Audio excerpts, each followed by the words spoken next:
பேரவைத் தலைவர்களே, எதிர்கட்சி தலைவர் அவர்கள் யார் கொண்டு வந்த காரணத்தான் இவர் சிக்கல் என்று சொல்லுகிறார். சரி, அந்த சிக்கலை சரி செய்வதற்கு உங்களுக்கு ஒரு நல்ல வாய்ப்பு இப்பொழுது கிடைத்திருக்கிறது. நாங்கள் செய்தது தவறு இல்லையோ, நான் அந்த வாதத்திற்கு போகல, அந்த வாதத்திற்கு வரல.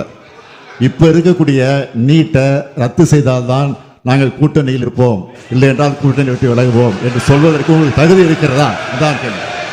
கொண்டு வரலாம், அரசு கொண்டு வந்திருக்கு, எல்லா வித தகுதியும் உண்டு. அந்த சட்டத்தை கொண்டு வருவதற்கு அரசுக்கு வாய்ப்பு உண்டு. அதை நீங்க வலியுறுத்துவதற்கு தயாரா? அதுதான் என்னுடைய கேள்வி. முதலமைச்சர் சொல்லிட்டு கேட்டுட்டார். மாண்புமிகு பேரவைத் தலைவர்களே, வாக்குறுதி கொடுத்தது உண்மைதான், அதில் நாங்கள் எந்த விதமான மறுப்பு சொல்லல. ஆனால் நாங்கள் எங்களுடைய கூட்டணி ஆட்சி அங்கு அமைந்திருந்தால் நிச்சயமாக தொடர்ந்து வருவோம். இப்போது நீங்கள் கூட்டணி அமைத்திருக்கிறீர்களே, இந்த கண்டிஷனை போட்டு அந்த கூட்டணியை தொடர்வதற்கு உங்களுக்கு அருகதை இருக்கிறதா என்றுதான் கேள்வி. ஏமாற்று ஆட்சிக்கு வரல, நாங்களும் ஏமாற்று ஆட்சிக்கு வரல. 2 மாதத்திற்கு முன்னாடி பாஜக என்ற கூட்டணியில் நாங்கள் இருக்க மாட்டோம். 2026 மட்டும் இல்ல, 2031 கூட நாங்கள் இருக்க மாட்டோம் என்று சொல்லிவிட்டு இப்போது கூட்டணி சேர்ந்திருக்கிறீர்களே, யாரை ஏமாற்றுவது நாடகம்? அதை சொல்லுங்க.